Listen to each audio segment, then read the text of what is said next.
We are delighted to introduce Premchand and Sons. This session is presented by ABP Live.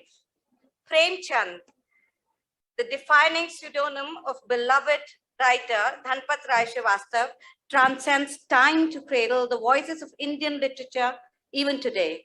An emperor among novelists, he wrote in Hindi and Urdu, galvanized social commentary in fiction, and pioneered the merging of Indian themes with experimental literary styles. His legacy is incalculable, but shared in many ways. After his death, his two sons, Sripath Rai and Amrit Rai, published their father's works and kept them in circulation. Amrit Rai authored definitive biography Premchand, Kalam Ka Sipahi, for which he won Sahitya Academy Award. He also published over 10 volumes of Premchand's works, which lay scattered and unknown. In this birth centenary year of Amrit Rai, Harish Trivedi, who translated Kalam Ka Sipahi into English and knew Amrit Rai well, discusses his contribution to a refashioning of Premchand and his reputation in a conversation with author, historian, and academic Pushpesh Pant and editor and publisher Aditi Maheshwari Goyal. Pushpesh is an author, translator, columnist, TV anchor, and teacher.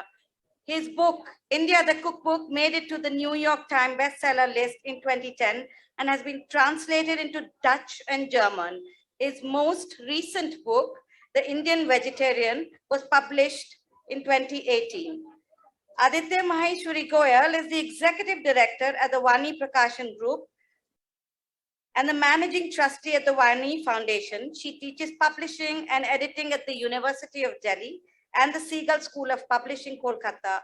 She is an advisor to Jaipur Bookmark, South Asia's largest publishing platform, and also manages the award secretariat of the Vani Foundation Distinguished Translator Award.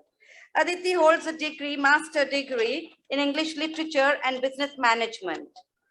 And please also welcome Harish Trivedi. Harish is a former professor of English at the University of Delhi and a visiting professor at the Universities of Chicago and London. He has authored a book on the history of South Asia literature. Please welcome them all.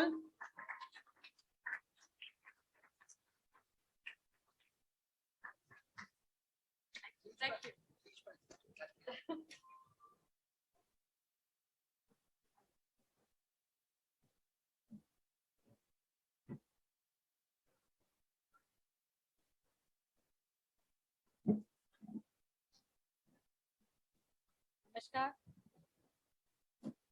नमस्कार। बात मुंशी प्रेमचंद की हो तो बहुत ज्यादा भूमिका की आवश्यकता होती नहीं है। हम दो ऐसे दिग्गजों के साथ बैठे हैं आज मंच पे, जो एक तो मेरे अध्यापक हैं और एक वो व्यक्ति हैं जो मैं चाहती थी कि मेरे अध्यापक हो, लेकिन उनसे दूर से देखकर एकलव्य की तरह उनसे सीख लेते हैं। दोनों इलाहाबाद और सिविल लाइंस से साथ बहुत पुराना जुड़ाव रखते हैं। ये वो जगह है जहां प्रेमचंद का घर है।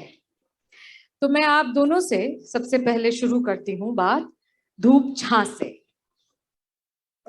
अजीत जी, आप बड़ी दिक्कत हम लोगों के लिए पेश कर रही है, क्योंकि हरीश तो शायद धूप छां से बात शुरू कर सकता है और सिविल लाइन से।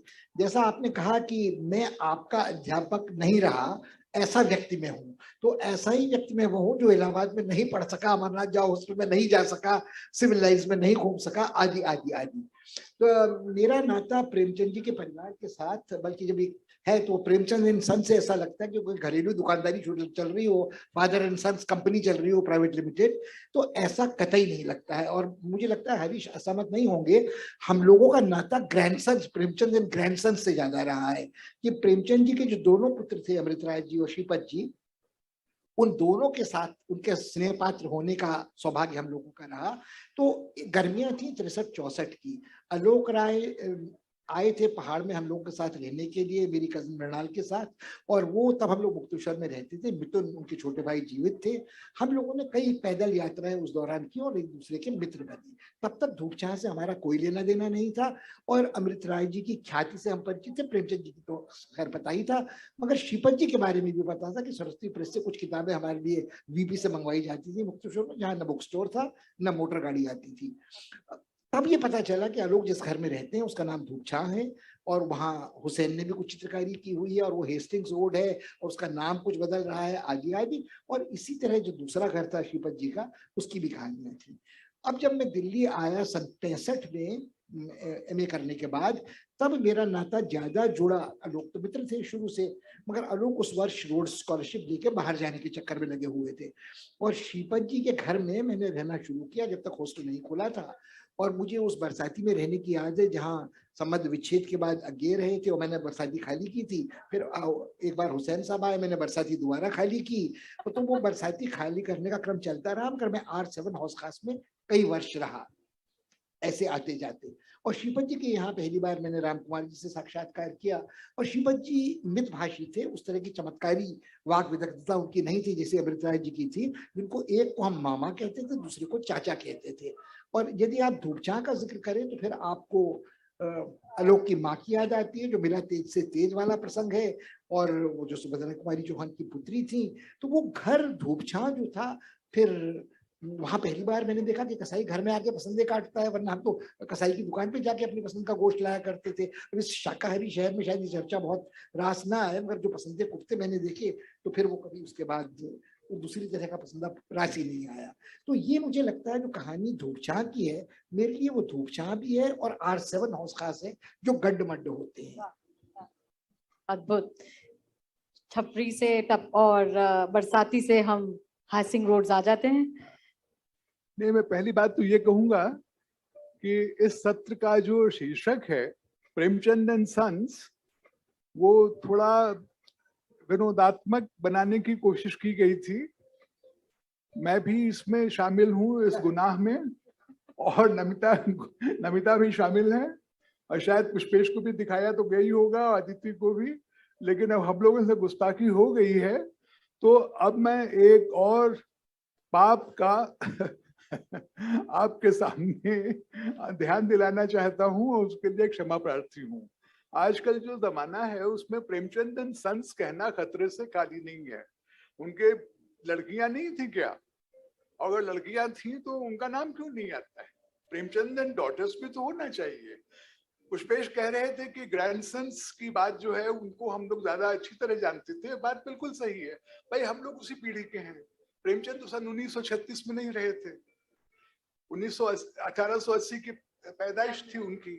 तो लेकिन मैं क्या चाहता हूं कि प्रेमचंद से हम लोग दूर न जाएं इस वार्ता में, क्योंकि आप लोग आए हैं तो प्रेमचंद के बारे में सुनने। प्रेमचंद के नाती पोते और प्रेमचंद के पुत्र भी, अगर उनका कोई महत्व है तो इसी कारण है कि वो प्रेमचंद से संबंधित है। तो उसके बारे में मैं पहले थोड़ा कहूं। प्रेमचंद 1880 में पैदा हुए। 1896 में 16 साल की उम्र में उनकी शादी हुई। उनकी शादी का जो किस्सा हम लोगों को मिलता है वो अधिकतर अमृत राय के माध्यम से मिलता है। अमृत राय ने जितनी बढ़िया जीवनी लिखी अपने पिताजी की, इतनी बढ़िया कि उसको वो पहली जीवनी है हिंदी में जिसको साहित्य अकादमी पुरस्कार मिला 1962 में। और फिर उनके कहने पर कुछ साल बाद मैंने, जब प्रेमचंद की जन्म शताब्दी मनाई जाने वाली थी 1980 में, बल्कि उसके 2 साल बाद ही छप पाई, मैंने उसका अंग्रेजी में अनुवाद किया। इस कैमरे के पास हाँ आ रही है? अभी नहीं आ रही है? हाँ आगे, हाँ ठीक, जो भी है ये इसका मैंने अनुवाद किया। तो मैं ये कहना चाहूंगा कि पहली बात तो उनके जो पुत्र पुत्री हैं उनके बारे में कुछ जान ले। 16 साल की उम्र में उनकी पहली शादी हुई। प्रेमचंद को वो पत्नी बिल्कुल पसंद नहीं आई। प्रेमचंद के हिसाब से वो आधी बैलानी जिसे कहते हैं, आधी पागल थी, एक पैर में लंगड़ा के चलती थी, वगैरह वगैरह। बहरहाल उनकी बिल्कुल नहीं पटी, और एक बार जब उन्होंने आत्महत्या करने की कोशिश की क्योंकि उनको ससुराल में कोई मान सम्मान नहीं मिला, पति का प्यार नहीं मिला तो उनको ये लोग विदा कराए, अपने मायके छोड़ आए। उसके बाद उनसे कोई संपर्क नहीं रहा है। फिर उसके बाद प्रेमचंद की दूसरी शादी हुई शिवरात्रि के दिन 1906 में, जब उनको पहली शादी के 10 साल बाद, और 1905 में छोड़ आए थे वापस। उसके अगले साल प्रेमचंद ने दूसरी शादी की और उसमें प्रेमचंद समाज सुधारक तो थे ही, तो उन्होंने इसका प्रमाण देते हुए कि वो खुद भी इसमें विश्वास करते हैं, उन्होंने तय किया कि एक विधवा से शादी करेंगे। और वो विधवा थी शिवरानी देवी। वो भी बाल विधवा होती थी वहां उस जमाने में। बहुत से लोग गौने के पहले ही पति चले जाते थे, तो उनको विधवा कहना भी अन्याय था। तो शिवरानी देवी जी से प्रेमचंद की शादी 1906 को पता नहीं किसने साइड बिचारी थी, शिवरात्रि के दिन हुई। और मेरा ख्याल है शिवरानी देवी शायद शिवरात्रि के दिन पैदा भी हुई होगी, तभी उनका नाम शिवरानी रखा गया होगा। ये पता नहीं मुझे ठीक से, लेकिन मेरा अनुमान है इसके बारे में। पर उनके शिवरानी जी से प्रेमचंद जी की संतानें हुई। पहली संतान एक बिटिया थी जो 1910 या 11 में हुई। इसका भी हम लोगों के पास कोई सबूत या साक्ष्य नहीं है और उसका नाम भी नहीं पता, वो 10 महीने में नहीं रही। फिर एक दूसरी बार भी दूसरी संतान भी बिटिया हुई 1913 में। उनका नाम था कमला। उन्होंने पूरी आयु पाई। उनकी शादी सागर में एक वकील से हुई और वो सागर में ही रहती रही। एक बार मैं गया था तो सागर में पहाड़ी पर यूनिवर्सिटी है जहां विजय चौहान रहते थे, सुभद्रा कुमारी चौहान के भाई के चौहान के बेटे, छोटे बेटे सबसे। और पहाड़ी से उतरते ही एक बड़ा भारी बंगला था बाएं हाथ पे, वो घर था कमला जी का। और तीसरी संतान जो हुई वो लड़का हुआ। जिनके कहानी है तेतर कि तीसरी संतान क्या होती है, लड़की ही फिर होगी या लड़का होगी। तो तेतर में तीसरी लड़की नहीं हुई, लड़का हुआ। उसका बचपन का नाम रखा गया धुन्नू, और धुन्नू जो थे बाद में श्रीपत राय के नाम से विभूषित हुए। उसके बाद एक और लड़का हुआ 1919 में, ये हुए 1916 में। फिर एक और लड़का हुआ 1919 में, उसका नाम रखा गया मुन्नू, लेकिन वो बेचारे साल भर के होने के पहले ही चले गए। फिर तीसरा लड़का हुआ जिसका नाम हुआ बन्नू, और वो अमृत राय। तो ये तो उनका परिवार था। शिवरानी जी के न केवल मुझे दर्शन हुए कई बार, वो वहीं धूपशाह में रहती थी और कुछ 3-4 महीने इधर रहती थी, और बगल बगल सटे हुए आगे, मतलब बैक टू बैक जिसे कहते हैं, बंगले थे श्रीपत जी के और अमृत राय के। तो कुछ दिन इनके यहाँ रहती थी, कुछ दिन श्रीपत जी के यहाँ रहती थी, और कुछ दिन दोनों को छोड़कर वो बनारस चली जाती थी जहां प्रेमचंद का जीवन बीता था। प्रेमचंद कभी इलाहाबाद में ज्यादा नहीं रहे, बहुत कम रहे। उनका शहर तो इलाहाबाद था, गांव उनका लमही जहां पैदा हुए थे, जहां आखिर तक रहे, वो बनारस से मुश्किल से 10 किलोमीटर है। तो पांडेपुर की तरफ थोड़ा आगे जाके लमही आता है। मैं गया हूं 2-3 बार। तो ये तो उनके परिवार का खाका हुआ। अब उनके पुत्रों ने किया क्या जब प्रेमचंद नहीं रहे, छोटे थे। श्रीपत राय थोड़े बड़े थे, उन्होंने उनके सरस्वती प्रेस को संभाला। सरस्वती प्रेस में और लेखकों की पुस्तकें भी छपती थी, सरस्वती नाम की पत्रिका भी छपती थी। सरस्वती नहीं छपती थी, हंस छपती थी, और जागरण तो बंद कर दिया था। हंस चलाते रहे श्रीपत जी बहुत देर जब छोटे थे, क्योंकि वो बड़े बेटे थे। तो जैनेन्द्र कुमार जो प्रेमचंद के परम मित्र थे, वो भी उनको जानते थे। जैनेन्द्र कुमार के माध्यम से आगे से जो श्रीपत राय की जीवन भर की दोस्ती रही, वो उसी के माध्यम से, क्योंकि प्रेमचंद ने आगे की कहानियां हंस में जैनेन्द्र के माध्यम से छापी थी। ये बड़ा भारी साहित्यिक रिश्ता है। तो जब आगे ने उपन्यास लिखा तो सरस्वती प्रेस को दिया छापने, उन्होंने श्रीपत जी को दिया। वो उपन्यास शेखर एक जीवनी, जो गोदान के बाद तो महानतम उपन्यास माना जाता है। ये सब संपर्क रहा। फिर जब ये बड़े हुए अमृत राय, तब तो 14 साल के थे अमृत राय जब प्रेमचंद नहीं रहे, तो इन्होंने भी हाथ लगाया प्रकाशन में। इन्होंने एक बहुत बड़ा काम जो किया, जो मैंने अभी आपको पुस्तक दिखाई, ये तो अनुवाद है, इसका जो मूल है प्रेमचंद कलम का सिपाही। जैसा मैंने कहा, किसी बड़े लेखक की जीवनी जब आ जाती है तो उसका जीवन हमको पहली बार समझ में आता है। बिना जीवनी, मैं तो यह कहूंगा कि कुछ लेखक जब तक उनकी जीवनी नहीं आती तब तक उनके बारे में लोग कम जानते हैं और कम जानना चाहते भी हैं। एक बार इतनी जानकारी मिलती है तो फिर उसके बाद और जानकारी पाने का मन होता है, उनके बारे में शोध करने का मन होता है, उनकी समझ हमारे मन में गहरी होती है। वो काम कलम का सिपाही ने किया और 5 साल लगे अमृत राय को ये पुस्तक लिखने में और छापने में। स्वयं छापी उन्होंने 1957 से 1962 तक। उसके साथ साथ उन्होंने क्या किया, मतलब प्रेमचंद को दोबारा गढ़ दिया उन्होंने। जब ये पुस्तक आई कलम का सिपाही, उसके पहले की पुस्तकें आप देखिए प्रेमचंद पर छपी है कुछ, और लेख तो बहुत छपे हैं। उनमें ये भी निश्चय नहीं है कि प्रेमचंद किस दिन पैदा हुए थे, उनकी जन्मतिथि तक का निश्चय नहीं। बाकी सबको तो किसी को पता ही नहीं था।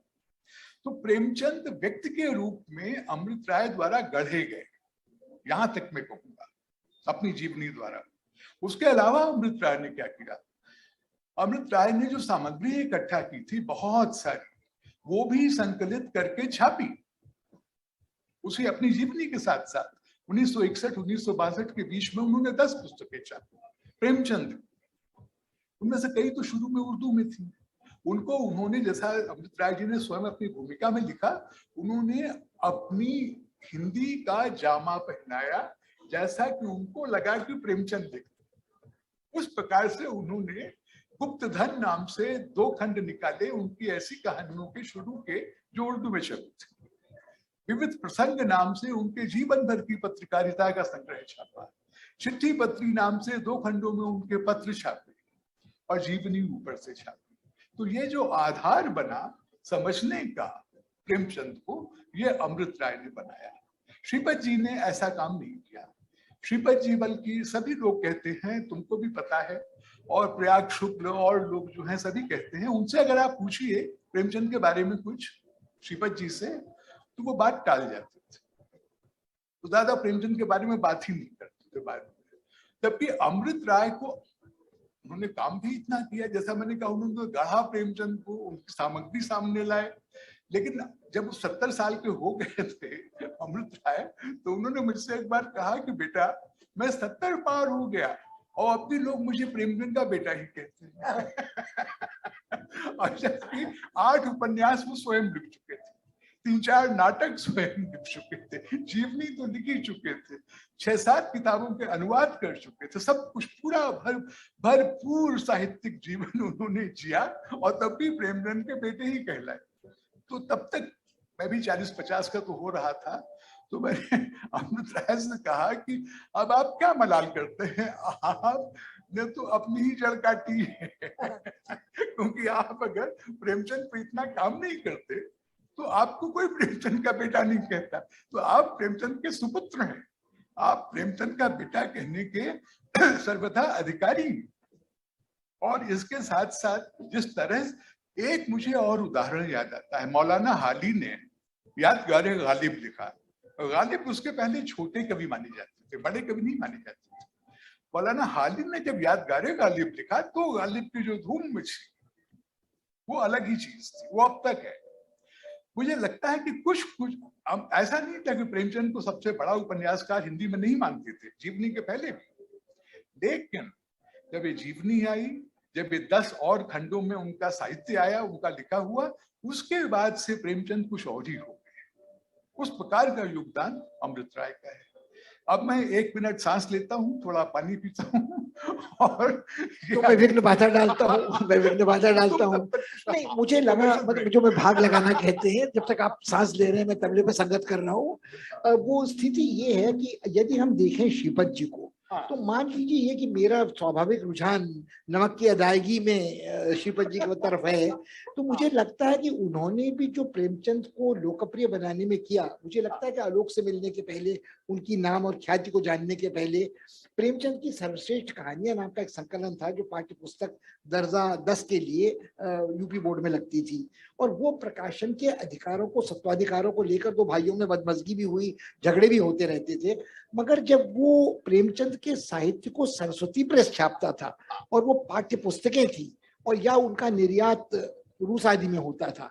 तो प्रेमचंद को एक तरह से भले ही पाठ्य पुस्तकों के माध्यम से वो दुधारी गाय थे जिसे प्रेमचंद एंड सन्स दोहले के चक्कर में थे, मगर उसमें प्रेमचंद को उन्होंने लोकप्रिय बनाने में तो भूमिका अदा की।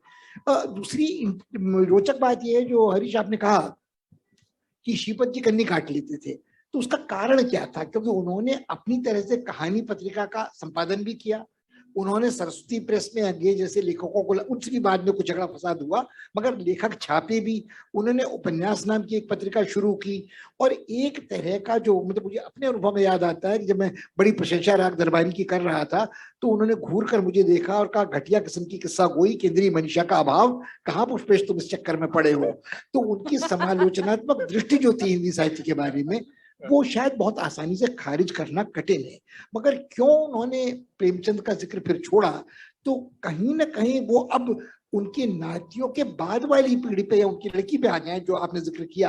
तो श्रीपत जी की लड़की सारा जितनी समर्थ कथा लेखिका और जितनी समर्थ अनुवादिका है, उसका जिक्र वो यदि प्रेमचंद परिवार की, वो भी अपने को घोषित नहीं करती उस तरह से जिस तरह के पुत्र हैं। और मुझे लगता है कहीं ना कहीं जो उनका चाचा का प्रेम विवाह हुआ था अम्मी से, और मुगल आपा वहां रहती थी, तो कहीं वो चीड़ की वाली जो कोठी है और जो नवाब की ड्योढ़ी बनारस वाली है, तो कहीं ना कहीं वो फिर कट सा गए उस पैतृक परंपरा से। और फिर कभी जो उनको वो जोश सवार हुआ था, अगर याद हो तुम्हें, तो 1965-66 में शायद उनका वन मैन शो हुआ था अशोका में, जिसमें सिंक्रोनी आदि उनकी पेंटिंग्स थी। तो या तो उनको पेंटिंग की तरफ जो उनका रुझान था, और वो राम कुमार जी आदि के साथ फ्रांस में कुछ समय रहे, उसने दिग्भ्रमित किया, या ऐसा था कि जो एक पांव बनारस में मगर भदोई लम्ही में नहीं, नवाब की ड्योढ़ी में था, अम्मी शास्त्रीय संगीत वाली थी, तो वो सारा कुल मिला के फिर वो कट से गए परिवार से। सर लोकप्रियता पे क्योंकि सर ने बात छेड़ी, तो बस एक सवाल आपकी तरफ बढ़ा रही हूँ कि जिस काल में प्रेमचंद लिख रहे थे, उसमें जिन आइडियोलॉजीज का दबाव था एक सामाजिक समझ को लेकर, उनका बहुत बड़ा योगदान था प्रेमचंद को अपने समकालीन पाठकों के बीच में लोकप्रिय करने के लिए। आज प्रेमचंद कालजयी हैं, काल के सभी खेमों से ऊपर उठ चुके हैं, लेकिन कहीं ना कहीं वो आइडियोलॉजीज, जो पॉपुलर आइडियोलॉजी है, पॉपुलर इडियम है, वो बदल चुका है। यहाँ पर सर ने जैसे बात की कि वो इतने सारे समावेश लेके अपने जेब में घूम रहे थे, इतने सारे मतलब बनारस भी, इलाहाबाद भी, और फिर इंटरनेशनल इन्फ्लुएंसेस भी। यहाँ पर आप प्रेमचंद जो कर रहे हैं 20 और 30 के दशक में, 30 का तो दशक वो पूरा कर ही नहीं पाए, तो और मेरे लिए खासकर की बहुत इंटरेस्टिंग हो जाता है जब गोयंका जी द्वारा संपादित जो प्रेमचंद का अप्राप्य साहित्य है, उसमें उनके प्रकाशकीय लेख हैं और पत्र हैं कि प्रिंटिंग प्रेस का ये पेज खराब हो गया तो उसके लिए मरम्मत करानी है, तो उसके लिए पैसे कहाँ से इकट्ठे हो, प्रूफ रीडर की तबीयत खराब हो गई तो पत्रिका में स्पेलिंग मिस्टेक्स चली गई और उसके लिए लेखक नाराज हो रहे हैं तो उनसे माफी मांगते हुए पत्र लिख रहे हैं। तो ये बड़ा इंटरेस्टिंग एक हमारे सामने एक प्रेमचंद का चेहरा आता है। मैं इसके बारे में भी आपसे जानना चाहूंगी। ये बहुत बढ़िया ये संवाद जिस तरह से हो रहा है, आपको लग गया होगा अब तक कि हम लोगों ने यहाँ आने के पहले आपस में बात नहीं की थी। वो इसलिए कि बहुत अच्छा हो गया कि हम अगर अमृत राय के बारे में अधिक बोल रहे हैं तो श्रीपत जी की तरफ से बोलने वाले पुष्पेश ने श्रीपत राय पर, जिसे ऑबिटुरी कहते हैं, जब वो नहीं रहे तो लम्ही नाम की पत्रिका का जो विशेषांक आया श्रीपत पर, अभी हाल में इस साल हम लोग यहाँ क्यों ये सत्र कर रहे हैं, क्योंकि अमृत राय की जन्म शताब्दी है। अमृत राय 1921 में पैदा हुए थे, मैंने बताया आपको, तो 1921-22 उनके 100 साल पूरे हो रहे हैं, इसलिए ये सत्र हो रहा है। और श्रीपत जी पर विशेषांक लम्ही मतलब उनके गांव की पत्रिका उन्हीं के संबंधी चलाते हैं, उनके नाम, गांव के नाम पर जो जिसका नाम है। अभी लम्ही का एक अंक आया है, थोड़ा और भी बड़ा है, जो अमृत राय पर आया है। उसमें कई संस्मरण हैं, कई लेख हैं अमृत राय पर। वो पत्रिका तो ऑनलाइन भी मिल जाएगी, लेकिन वो पुस्तकाकार भी छपने वाली है। इलाहाबाद का ही एक नया प्रकाशक है, वो उस पुस्तक के आकार में छापने वाला है। तो श्रीपत जी पर पुष्पेश ने जो लिखा है वो संस्मरण, अरे वो सचमुच पढ़ने लायक है। वो इसलिए पढ़ने लायक है कि हिंदी में परंपरा है, शोकलेख लिखने पर लोग बहुत ही भावुक हो जाते हैं, भाव विभल हो जाते हैं। इन्होंने श्रीपत राय जी के अंतिम दिन खासकर इतनी करुणा से चित्रित किए, बुढ़ापे में किसको क्या होगा कौन जानता है, और इन्होंने इतना भाव भी ना उसका, लेकिन बिना भाव विभल हुए। और उनके बेटों का भी, खासकर एक बेटा जो जल्दी चला गया बड़ा वाला, उन सब के बारे में लिखा है। आपने जो प्रश्न पूछा अदिति जी, उसके बारे में, अब आप प्रकाशक हैं तो प्रेस अगर खराब हो जाएगा तो आपको तो दर्द होगा ही उसका। तो आपको तो दर्द होगा। ये वाणी प्रकाशन की करता धरता है तो हिंदी के सबसे बड़े प्रकाशकों में से हैं।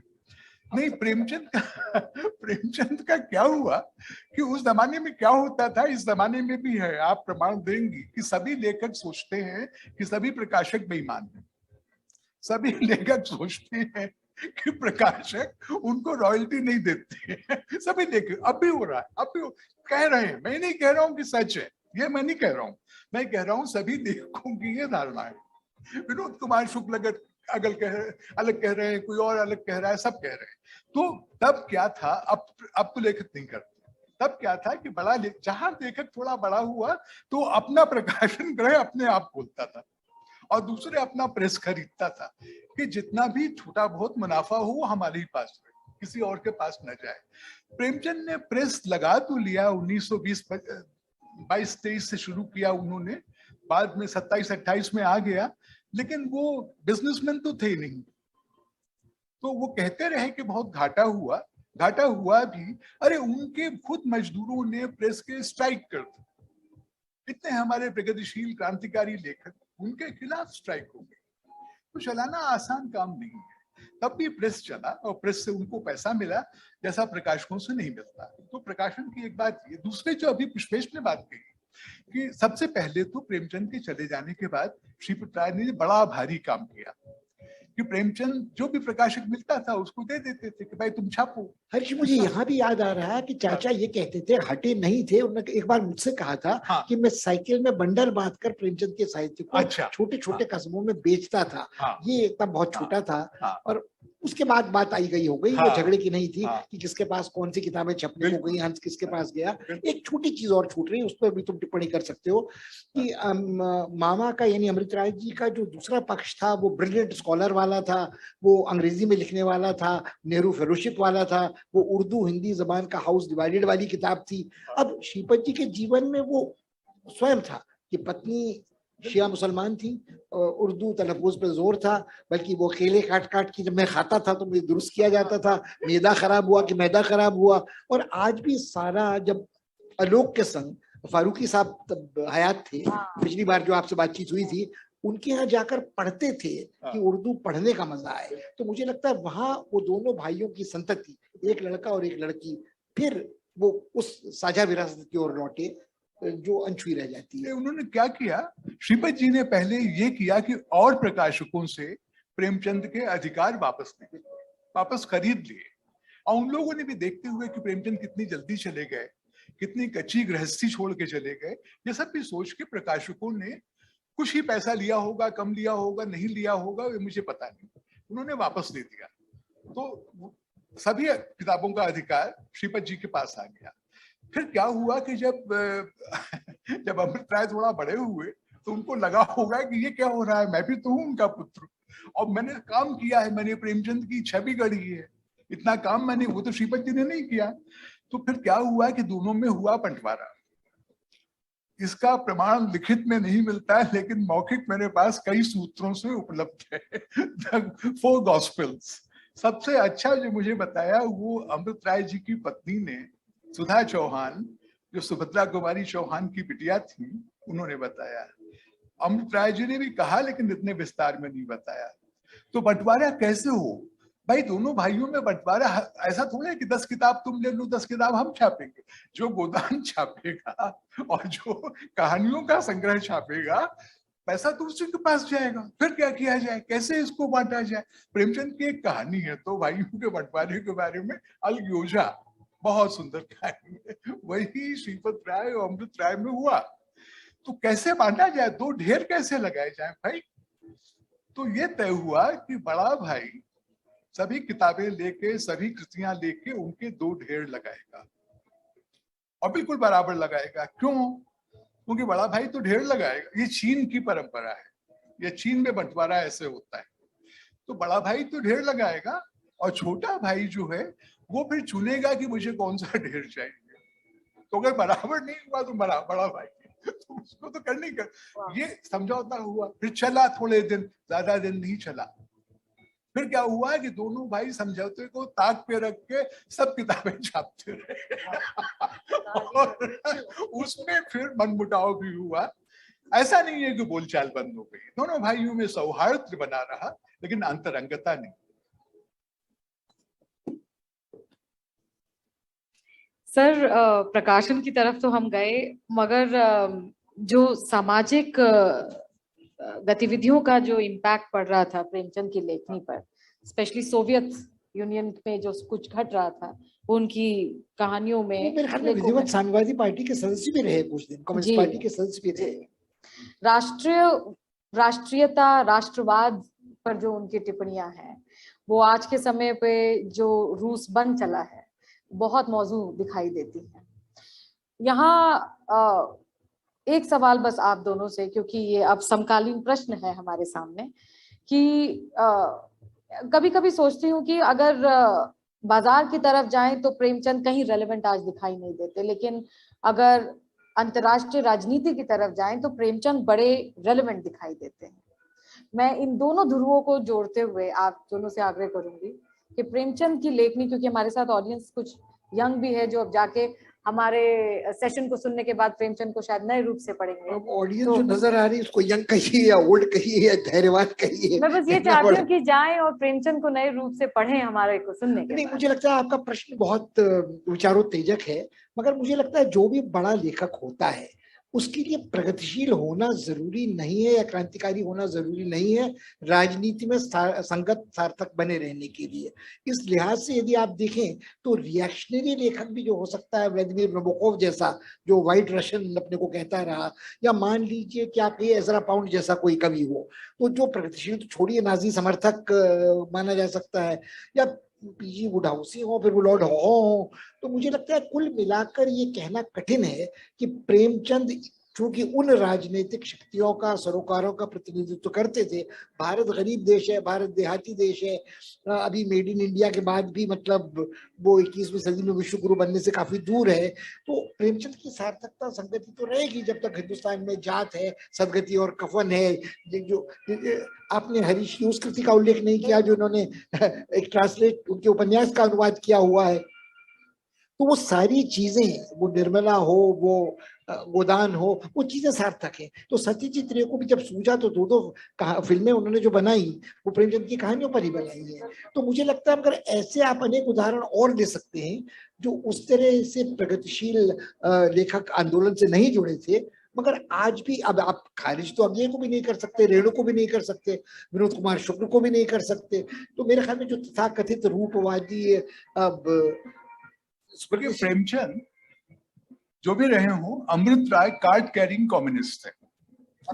हाँ, शुरू में जब बड़े हुए एमए इंग्लिश पास करके, तो प्रेमचंद के एक दोस्त थे दया नारायण निगम, वो पब्लिशर थे, जमाना पत्रिका चलाते थे, बहुत ही समझदार आदमी थे। उन्होंने कहा कि बेटा, इलाहाबाद से म्योर हॉस्टल से तुमने फर्स्ट क्लास एमए इंग्लिश पास किया है, अब तुम आईसीएस में बैठो। तब आजादी नहीं आई थी।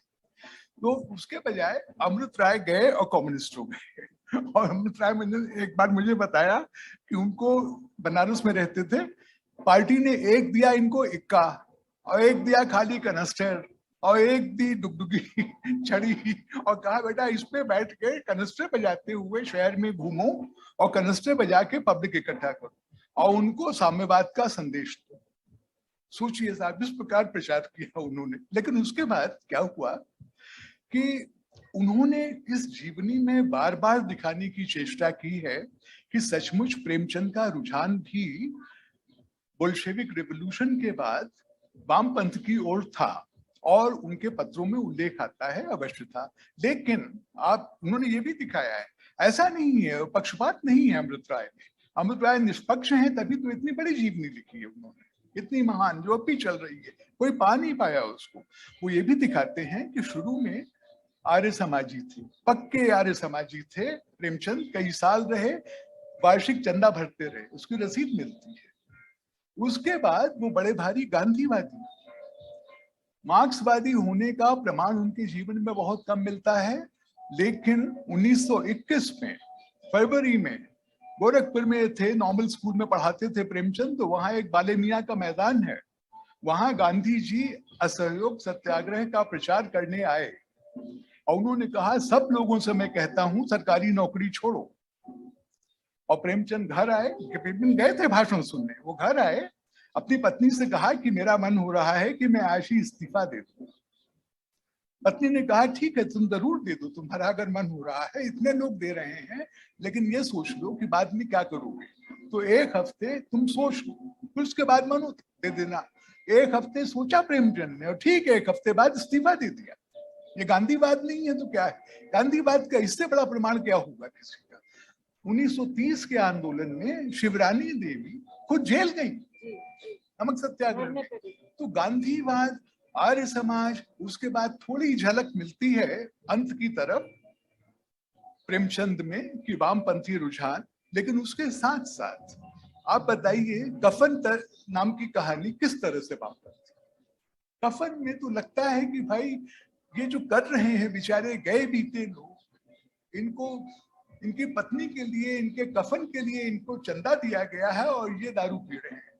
लेकिन हमारा मन नहीं होता कि हम कहें कि नहीं ये गलत है। तो ये मानवता है, ये करुणा है, ये मानवता है। तो आप जिस तरह से देखना चाहें प्रेमचंद को देख लें, बड़े लेखक के साथ यही होता है, बड़े लेखक को सब लोग अपना बनाना चाहते हैं। कालजयी की शायद परिभाषा ही यही है, चाहे आज जैसे आपने कहा कि प्रेमचंद हो, अज्ञेय हो या विनोद कुमार शुक्ल जी हो, कालजयी लेखक तो सभी के लिए एक बात हर काल में है। मुझे एकदम से ख्याल आया कि ये मुगल टेंट है। देखिए ऊपर क्या लिखा है हम लोगों के ये मुगल टेंट है ना, इसको मुगल टेंट कहते हैं। तो मुगलों की एक प्रेमचंद की बात मुझे याद आ गई। प्रेमचंद का पहला कहानी संग्रह आया 1908 में, उसका नाम था सोज़े वतन। सोज़े वतन का मतलब ही नहीं पता कि लोगों को, क्योंकि उर्दू चली गई उस जमाने की। मतलब राष्ट्र के लिए शोक मनाने वाली कहानियां, 5 कहानियां थी, कोई नहीं पढ़ता उन कहानी, किसी संग्रह में, किसी पुस्तक में नहीं आती वो कहानियां, शुरू की कहानियां हैं। लेकिन एक दिन प्रेमचंद तब सरकारी नौकर थे, डिप्टी इंस्पेक्टर ऑफ स्कूल्स थे, दौरे पे जाना पड़ता था। जिले के डिस्ट्रिक्ट मजिस्ट्रेट ने, जो अंग्रेज था, इनको तलब किया, अब वो भी दौरे पे था, तो ये बैलगाड़ी में उसके पास गए, बैलगाड़ी ही चलती थी, उसके पास गए, उन्होंने अंदर बुलाया, कहा ये किताब तुमने लिखी है? उनकी मेज पे किताब रखी थी। बोले हाँ, सोज़े वतन। बोले मुझे पता चला है कि इसमें अंग्रेजों के खिलाफ द्रोह की कहानियां हैं, अंग्रेज राज के खिलाफ द्रोह की कहानियां। आज भी द्रोह चल रहा है, लेकिन तब अंग्रेजी राज के खिलाफ द्रोह की कहानियां। उनका तुम्हारी हिम्मत कैसे पड़ी? इसकी सब जितनी कॉपीज हैं हमको भेजो, सब जला दी जाएंगी, और जहां जहां गई हैं वो भी वापस लो, दोबारा कभी नहीं छपेगी। तो अब ये क्या करते? सरकारी नौकर थे। कलेक्टर ने एक बात और कही, उसने कहा मुगलों का जमाना होता, मुगल टेंट, अगर मुगलों का जमाना होता तो तुम्हारे दोनों हाथ काट दिए जाते। तुम शुक्र करो कि हमारी सरकार है, तो हम तुमको छोड़े दे रहे हैं। तो क्या हुआ, तब तक अमृत, देखिए प्रेमचंद की माँ का नाम नहीं पता, प्रेमचंद की पहली पत्नी का नाम नहीं पता, प्रेमचंद की पहली पुत्री का नाम नहीं पता, लेकिन प्रेमचंद के खुद 3 नाम थे। मर्दों में और लड़कियों में जो फर्क है औरतों में, ये जाहिर होता है। धनपत राय श्रीवास्तव उनका असली नाम था, सब सर्टिफिकेट उनके नाम से हैं। नवाब राय नाम से पहले दिखते थे, जिससे सोज़े वतन छपा। जब वो जब्त हो गया तो प्रेमचंद ने नाम बदला, फिर कि नवाब राय तो अब नहीं लिख सकते हो, तो गए, तो तब उनका नाम हुआ प्रेमचंद। तो ये मुगल टेंट की कहानी। मेरा ख्याल है कि अगर अब हम कुछ प्रश्न हमारे श्रोताओं से लें, अगर कुछ हैं, और इस चर्चा को आगे बढ़ाएं।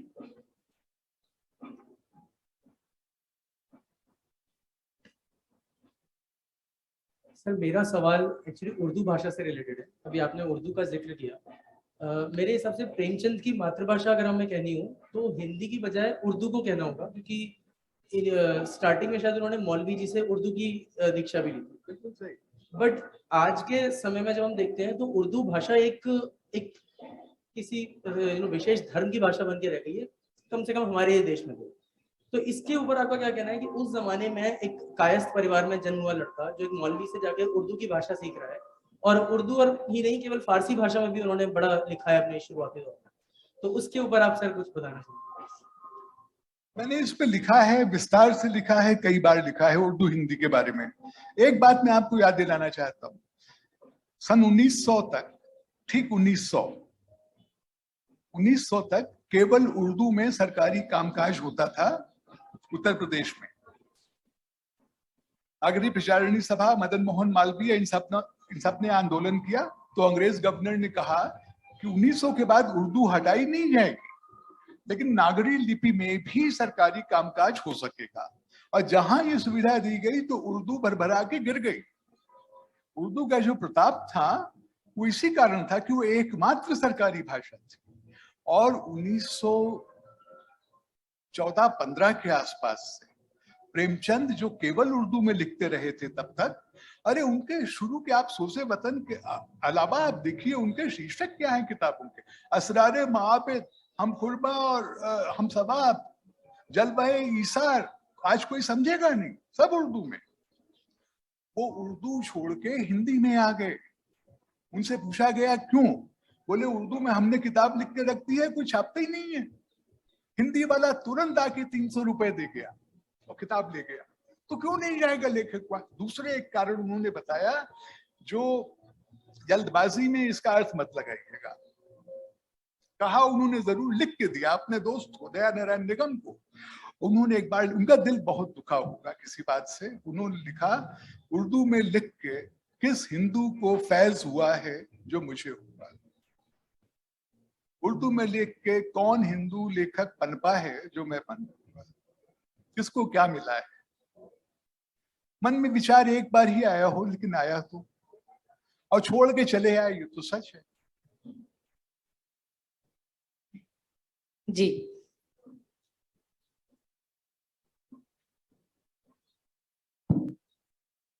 देखिए, ये जो आपने आखिरी बात बोली बहुत महत्वपूर्ण है, क्योंकि हिंदी में तो बहुत सारे ऐसे मुसलमान लेखक थे जो बहुत प्रसिद्ध हुए।